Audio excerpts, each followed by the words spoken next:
Today, we continue the conversation with the general manager of Isagenix ANZ. Steve Foxwell slid into his position in the company in his usual humble way, but his leadership has seen the company bolster results in the last 6 months in particular, and it's simply astounding. His belief in his team, allowing them to find their voice, be self-reliant, and self-responsible is proving very effective. And yet, it's the deeper balance cascading through Steve that really intrigues me. His love of the ocean called him to Australia from his home in Wales, where he was adopted at an early age from Brazil. His warrior spirit laps constantly in his fight for what's right in people and for the survival of the planet. And I think you'll also get the sense that this handsome lad, so you'll have to watch on YouTube because he is handsome, has a depth as deep as the ocean. So thanks, Steve, for taking a moment out of the hustle and bustle in the office. You look like you're in like a soundproof room. So are you ready for this? I am ready, Sarah, and thank you so much. It's such an honor to be able to do this with you. I feel really humbled to do this, so thank you for inviting me on today. See, he said humbled, guys. I told you. He's the real deal. So Steve, we're in COVID times, right? And that has lots of different manifestations of it, but you and I both are technically expats. Technically we're not in our homeland, but do you feel like Australia is your home, and why is that? Like, what's the sense of belonging that you've got here in Australia? Oh, I love this question, Sarah. It's so loaded. I could go down so many different avenues with this, right? And certainly Australia is home to me. It's been, gosh, nearly 20 years since I moved here. A long time ago now, so haven't lost my British accent, as you can probably tell. I don't think I'll ever get the Aussie one now, but that's all right. But yeah, look, I love this country. I love the people here. I love the land. I love our food. I love everything about Australia. I love the ocean, as you mentioned there. So certainly, as much as I miss my family back in Wales from time to time, but definitely Australia is home to me. And I think with the great technology that we have today through FaceTime and Zoom and just being able to be connected as we are, that just makes such a huge difference, right? But look, I know we're going to talk a little bit about the early days in a little bit, but to answer your question, yeah, look, Australia's home, and I'm surrounded by some beautiful friends and people here that I call my family, so yes. So you're right. I want to talk early years because I think it's going to relate to the sense of wherever you are, I know that you're exactly where you're meant to be. And here you are. So I'm looking at you. You look Brazilian, sort of, maybe Portuguese, maybe something. You sound English. You've been in Australia for 20 years. I didn't know that was that long. And so tell me how this thing all began. So how do you look the way you look, Steve? Well, let's go right back to the beginning, shall we? So please. Well, okay, I've got a very deep spiritual path, Sarah, that I connect to a lot. And again, I know we're going to talk about that later, but I think my descension into the planet or to Earth was a very impromptu one. And there was really an opportunity, I suppose, or an opening that came about, and I took it at an impromptu chance, and really wanted the genetic makeup of my birth mother and father, and that really led me into being birthed into the beautiful country of Brazil, in Fortaleza, which is on the kind of north, kind of westy coast of east coast, I should say, sorry, of Brazil. But circling back a year before that, there was a beautiful couple in Wales, and that's my adopted mum and dad, and I love them deeply, and they've been the greatest parents that I could ever have asked for in this time on this planet. But she came from the UK, actually from England, and met my dad in Wales, and they got married at an early age. She was only about 20 years old, and she couldn't have her own children. And back then there wasn't like the technologies there are today with IVF and all that kind of stuff. And she took many drugs trying to fall pregnant, and tried different things but just couldn't do it. So at the time, I think she really made a call, and so brave of her, Sarah. I mean, I think about this often, and for me, who's 39 years old now, nearly 40, at the age of 20 years old, what she did on her own is just pretty outstanding. So my dad stayed back in Wales and ran the family shop and newsagent in a tiny little village in Wales. And my mum had some friends actually who were over in Brazil, and she really just found that there was enough. I mean, there's always a need for it, right, in the UK. I mean, everywhere you go in the world, there's a need to help young children, and there's always going to be, whether you adopt them or there's kind of fostering that needs to be happening. But she really wanted to go a little further afield and really help some kids in a worse off country, I suppose. And if you know Brazil, it's either feast or famine. And she really just wanted to do that.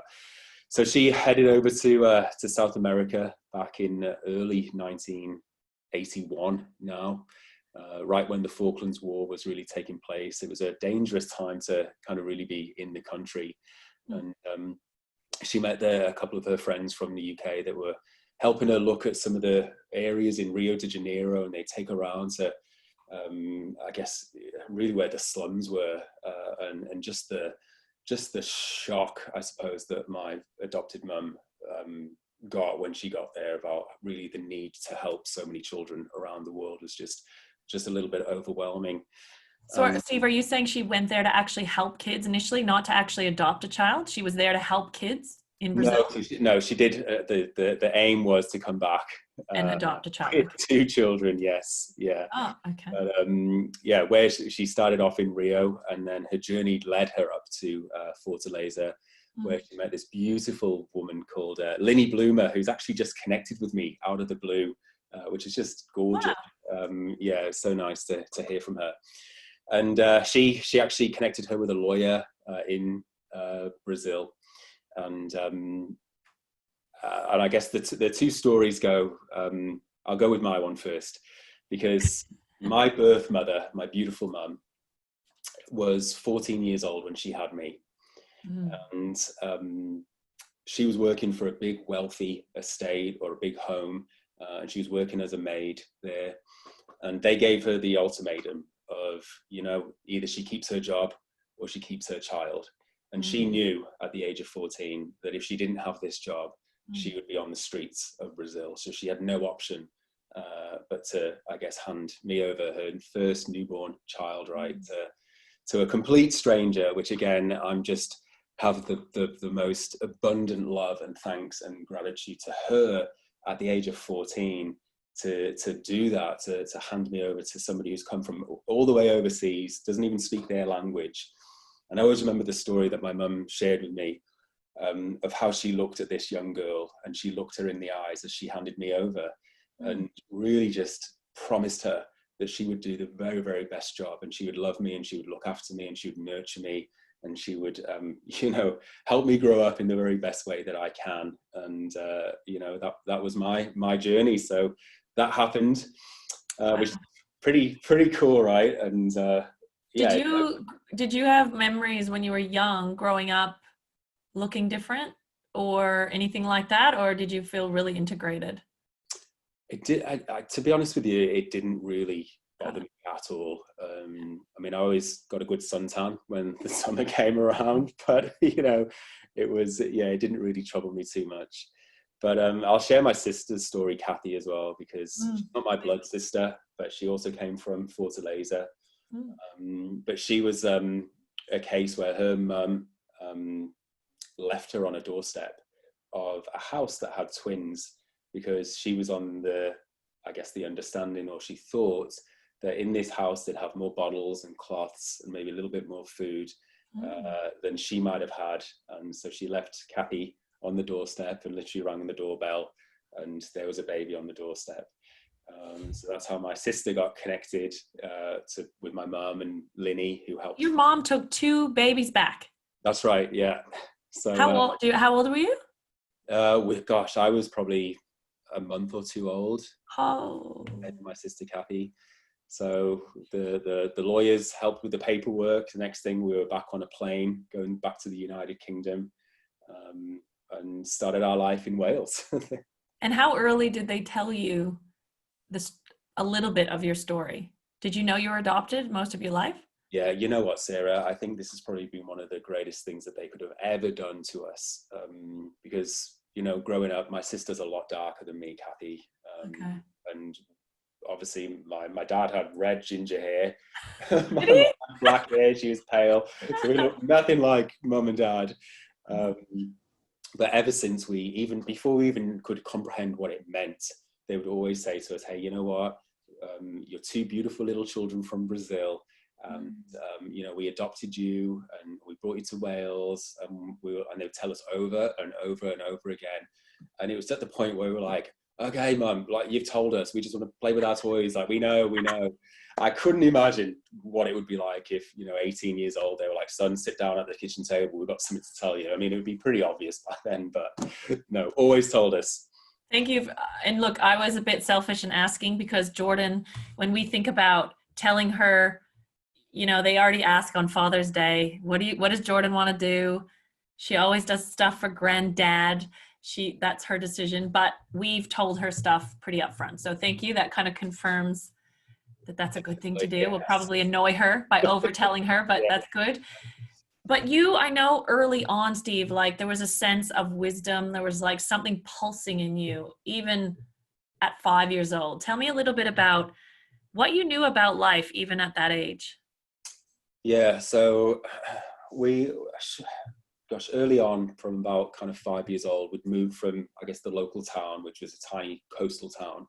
And my mum's dream was always to have, you know, her own land and a farm. And we found this beautiful property up in the mountains that had rolling grass fields, and kind of went into the dense forest. And then that would hit this huge, vast mountain range that would go into all the valleys throughout Wales. It's absolutely stunning. And I guess really from that point on is where I really started to become connected. And I certainly went through a period of feeling trapped on the farm as I got a little bit older, where all the other kids would be in the towns playing. It was always an effort for mum and dad to take us, you know, 3 miles down the road. But when I think back now to those early ages, it taught me so much about just respecting nature, respecting the earth, respecting the seasons and life and death and the cycles of nature. And I would always just feel this immense open-heartedness to that from a very early age, and almost like a, not to sound super woo, Sarah, but just this protectedness from it all the time, or that I always was aware of this energy that was with me all the time. And even as I'd take my little backpack with me and put some digestive biscuits in the back, and off I'd go for a hike up the mountains by myself at the age of like 9 or something like that with my little Jack Russell dog, I always felt this presence of nature and this respectfulness and almost like a safety net around me all the time from that very early age. Yeah. So how, just let's follow that thread for a sec. So how is that protectiveness or that force kind of guided you all the way into all the different nooks of your life so far? Well, where should we start with this? So talking a little bit about, I guess, the pivotal points of my journey growing up and to lead me to where I am right now, I suppose, really started again at a very young, tender age. And one of the first memories that I have of doing this, almost manifesting it, I suppose, Sarah, in a way, was when we were, again, young kids, and it would be kind of the winter time, and the snow would be falling, and it'd be approaching Christmas. Mum would always drive us to a place called Chester, which is just on the outskirts of Wales in England. And it was this beautiful old, like 16th century Victorian city with the thatched black and white roofs, and just a very high-end, beautiful city, actually. And I always remember going there with Mum for Christmas shopping. And, you know, I'd be, you know, way high up to her hips, I suppose, like that. And the snow would be falling, and everyone would be in their beautiful coats and stuff like that. And you'd see the shop windows, and, you know, you'd almost see those beautiful, like, wooden toys that almost like a picture perfect postcard or a Christmas card, right? How you'd imagine it. And I fell in love with it. And I just had this instinct, I guess, feeling inside. So I was like, I knew that one day I would live there. I was like, I love this place so much. It's just, so beautiful. And it wasn't just like a thought, it was lining up that feeling of emotion that kind of clicked in at the same time. And lo and behold, years later, I found myself living there, right? Question. Yes. When you live there, sorry, I've got to interrupt because you're saying really great things. You're basically describing like manifestation here, right? But a lot of people use the word, but you're making distinctions. So when you arrived in Chester, what was it that let you know I created this? It wasn't until, I mean, gosh, years would have passed by now. I'd gone through high school, gone through my teens, found myself in a college in North Wales, and then went across to Chester. But it wasn't until I kind of got there and I got the keys to my first apartment and thought back to that point where I would think, wow, I was thinking about this at such an early age. And it almost felt like home again. There was like this sense of knowingness, a sense of familiarness with it. There was a sense of, just knowing that it would have happened. So it just felt right. And so I don't ask many people this, but I know I can ask you, what do you think is the value of you stringing that together? Like eventually making that moment, that realization that, wow, way back when I created that versus randomly or feeling like you randomly ended up in Chester. What's the difference? Is there one? I just had an awareness that I was doing it back then. And why does that matter? Well, just speaking from my personal. Yeah. This is just, again. By the way, guys, I told them I was going to ask him 100 other questions. This was not on it. So That's all right. Look, I point it back to everything in my life, Sarah. Mm-hmm. Again, another story I'll share with you is whenever I was a little boy and I used to go on holiday to Spain, Mum and Dad would take us. I used to love the aeroplane. I thought that was the best part of the whole thing. I remember we flew to Disneyland in Florida once upon a time, and I just wouldn't go to sleep the whole 12-hour flight because I didn't want to miss a moment of the cabin crew girls coming down, serving the food, watching the videos, like listening to the voiceover from the captain. I loved every essence of it. And again, at the age of probably 12 years old, I turned around to Mum and Dad and I was like, Mum, Dad, I love this. Like, it feels so good to me. Like, I'm going to be a flight attendant when I'm older. And again, after I'd moved to Chester, I used to look outside at night time and look up to the sky. You'd hear the airplanes going over and I'd be like, boy, wouldn't it be great if I could get a role as a cabin crew or as a flight attendant? And then I'd start to explore, early on, like how I could do that. And next thing, there I was flying in the skies, right? You did that? Yeah.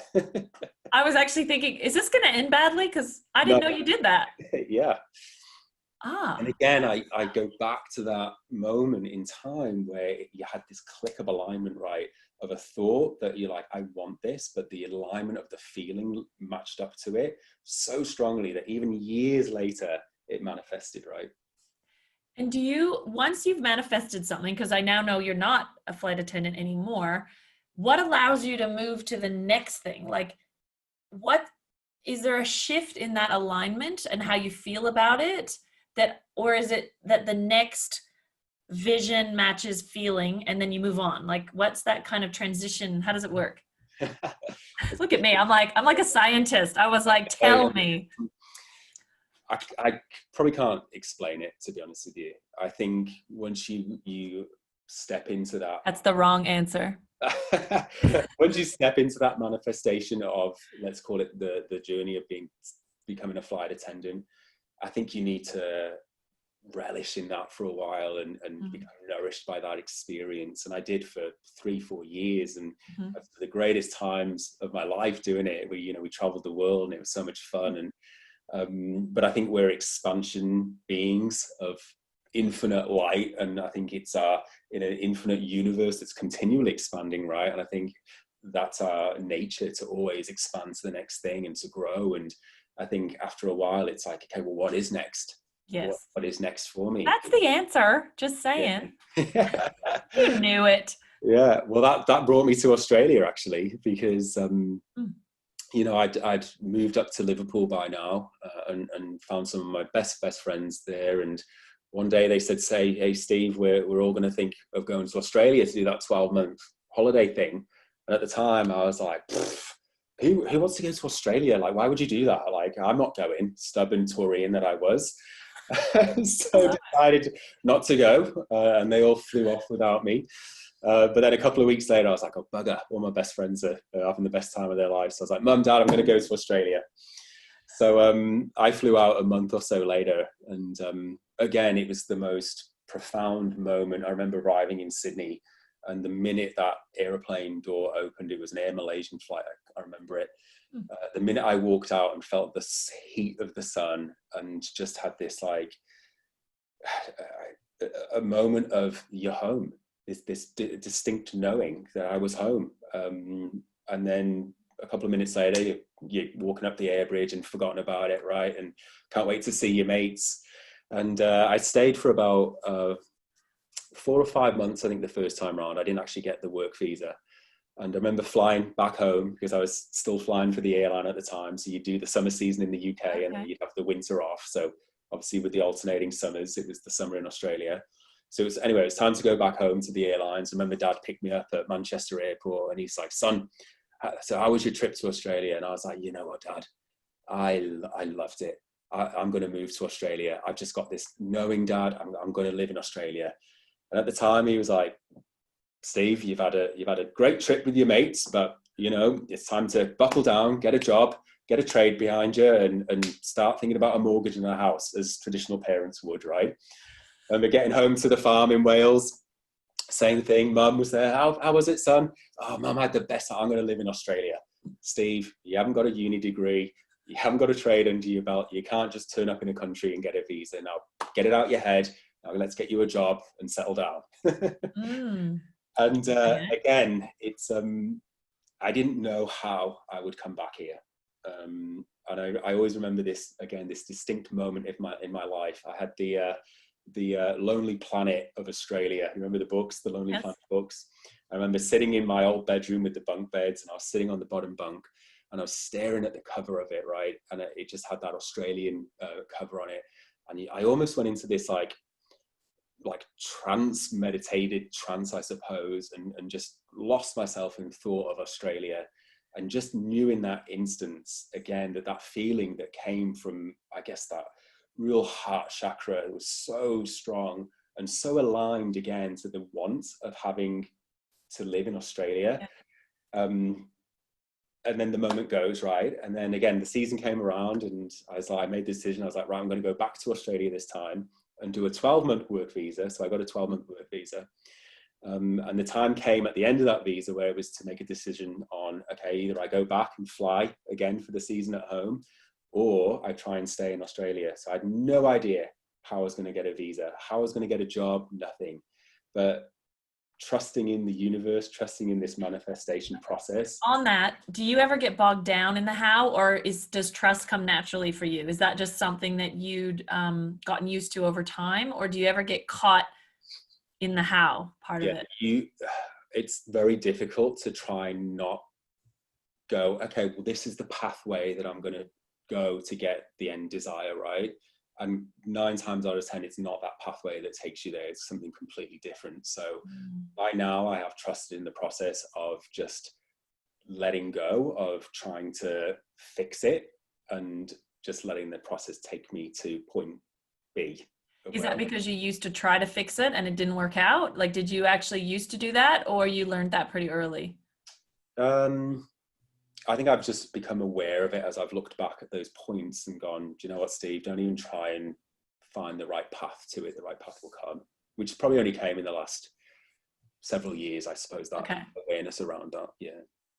And just to skip on to something really quick, because it's gnawing at me, is in the role that you're doing now, being the GM, did you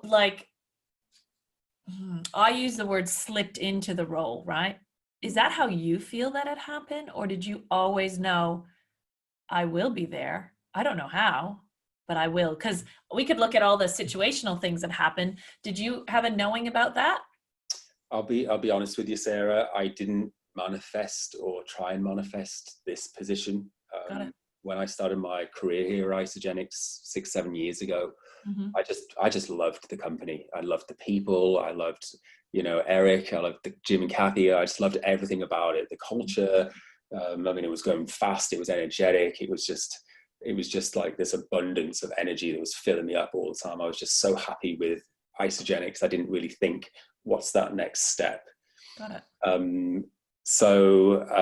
Yeah, this was kind of a little bit of a surprise, but I certainly feel it's probably one of the most challenging leadership roles of my life that I've stepped into.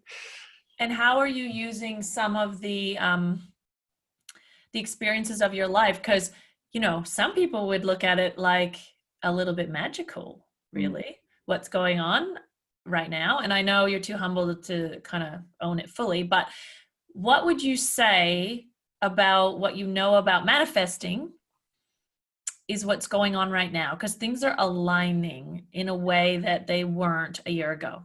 Yeah. Well, let's go back 3 years from now. And again, as a young guy, I fell in love with New York City. I love New York. I mean, what a brilliant city. I think it's just fabulous. And being 30 odd or whatever in New York is just such a great time. And I just, again, was like, how can I move to the United States? Like, I want to move to America. And I asked for it and I asked for it. And I'd be in New York City and I'd feel it. Again, it would all click and line up. And before you freaking know it, right, Sharon Walsh is offering me a job over in the Phoenix office. And before I know it, the US visa's been approved. And then I was like, well, actually, do I really want to live in America anymore? So be careful what you wish for, friends, because it can certainly come through. But talking about this last 18 months, I suppose, Sarah, I mean, when I first took on the role, it was like a whirlwind in a teacup of emotions. And I guess you really kind of question, do people have the respect for you to take on such a huge role? And your ego gets in the way and you're like, can I show up for the staff? Can I show up for the field? Can I be this leader that everyone is expecting you to be? And I put this immense pressure on myself. I really, really did. I'd lie in bed looking at the ceiling at 2:30 in the morning. And we went through a bit of a rough time at the beginning as a company. And I really did have some moments where I was like, is this where I want to be? Is this the right move for me? And then I thought, no, take like all the contrasting things in life I love. If it was all smooth sailing, how boring would it be, right? So I actually nourish and relish the challenge sometimes of some of the bumpy times you get in the road, right? But of course, once I'd kind of felt like I'd settled into it a little bit, I got the reins. I thought, where do I want this company to be? How do I want this to look? How do I want my staff to feel? How do I want the vision of the company to keep moving? And I think we're really starting to see the early stages of that. And of course, we've had incredible success this year. We've probably had our best year in 3 years, which is great. And funnily, I was just talking to Eric just before I cool. You, and we were talking about kind of the next 2 years, 3 years, and that excites me because, again, I know that we are all expansion beings, right? And the company has to evolve and expand all the time. And that excites me to be able to paint that vision with him and to start to see the images in our head come to fruition, I suppose, and how beautiful and abundant and rewarding and, again, nourishing this company is and will be on a much higher level in the future. And this is going to be speaking a little bit industry here, but I think it's so cool that one of your reasons for wanting to potentially go to Arizona was to work with Eric and have the vision. And here you are. He's was semi-trapped in Australia. And it's like, well done, good manifesting. You just brought him toward the ocean. Come this way, come out of the desert. And here he is. But thank you for sharing the hard part of that, because isn't it funny? Even my recollection of you is, oh, Steve's only been here for the good stuff. No, you've been here when it was really hard. You questioned it. Was it the ocean that gave, that moment where you're like, maybe this isn't for me. Maybe I'm not made for this. When you get in that questioning stuff, what allowed you to stay and say, no, you know, I'm here and I'm going to actually shift this vibe I'm in? What can you remember at all what that moment was? Well, there's two parts to your question there. There's Mm, the connection I have to the ocean, mhm, and mhm. there's the question of what made me stay and want to continue with this role. And the part of wanting to stay and continue with this role is because I clearly and distinctively see the future of this company, and I am But surrounded. even when it was crappy? Yeah, Okay, thank you. yeah. And I think the defining part of that is that I'm luckily and gratefully surrounded by some beautiful mentors, being Kathy Coover and Eric. I mean, what a beautiful soul. And Peter, who's just so supportive and the biggest cheerleader. Sharon Walsh, who's always got my back. And I got to a point where I was like, you know what, Steve, you're not alone in this. You've got people who are a wall of professionals behind you who've got your back, who trust in you, who support you. And it's almost like I just let that feeling go of I'm not good enough, or you know, they don't trust me, or all that just disappeared. It's like my shoulders just sat back and I was like, I've got this, and I've got an army of people around me who's going to help me, and it's okay, and we're going to get it. Love it. And I think I get the sense that that's what you do for your team. Like they just seem to all be flourishing, which is kind of cool. When you just said that example, I was like, wow, you know, you got that from others and now you're giving Yeah. that gift as a leader.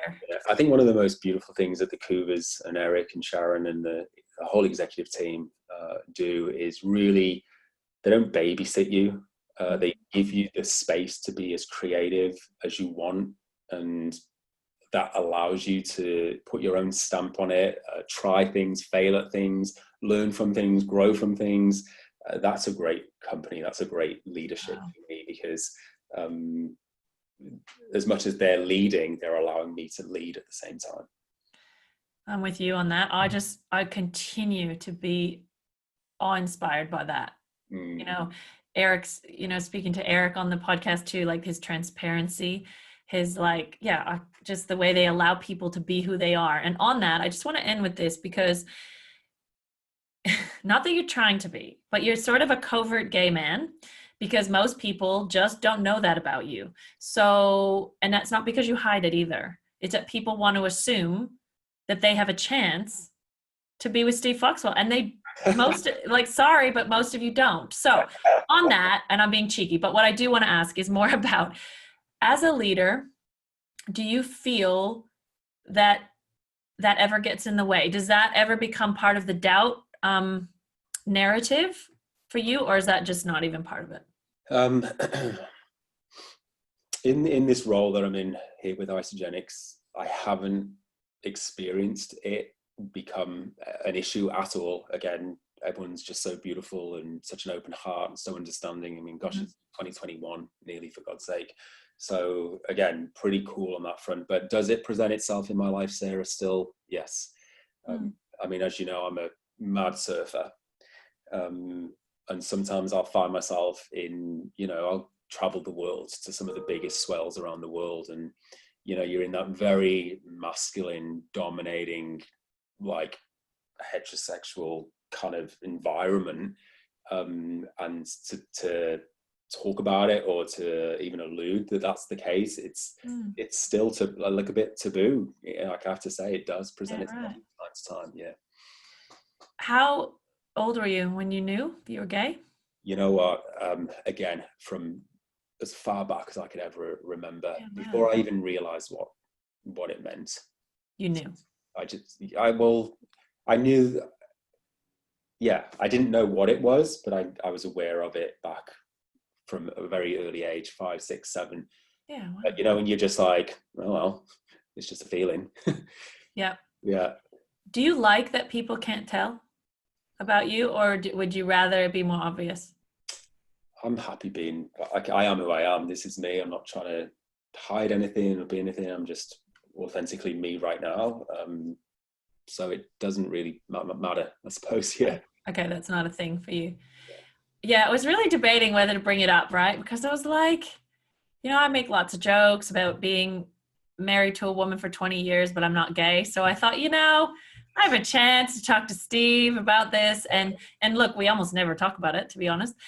So why not do it with a microphone on? So Steve, I really just appreciate this, that you allowed us in, because I'm really passionate that people who have sort of this like secret superpower, I personally believe everyone has access to it, but we sometimes feel like we can't say it because it might not be, people might not know how to take it.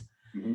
But what I love about you is the best way to take it is look at the results, look at the environment, look at what you're creating, and just look at the beautiful dream life you've created by just aligning that. Ever since you were 5 years old, you knew. It's not, as you said, it's certainly not anything woo-woo. It's not anything magical, anything like that. I think what it really boils down to, Sarah, is becoming very aware of the northern guiding star that's inside you, that inner soul that's always with every single one of you, and listening to that. I think so many times we can get so confused with the soul's voice versus the mind and the ego and what we think society wants us to be and project and look and feel and sound.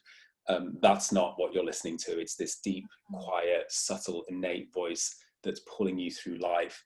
That's what you want to tune into. And I know we were talking about it just earlier, but in the ocean is where I completely let go of everything, work-wise, life-wise, and can highly attune.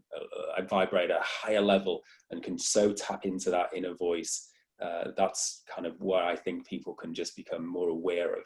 And if they want to find that inner voice, that's where you need to be. Wow.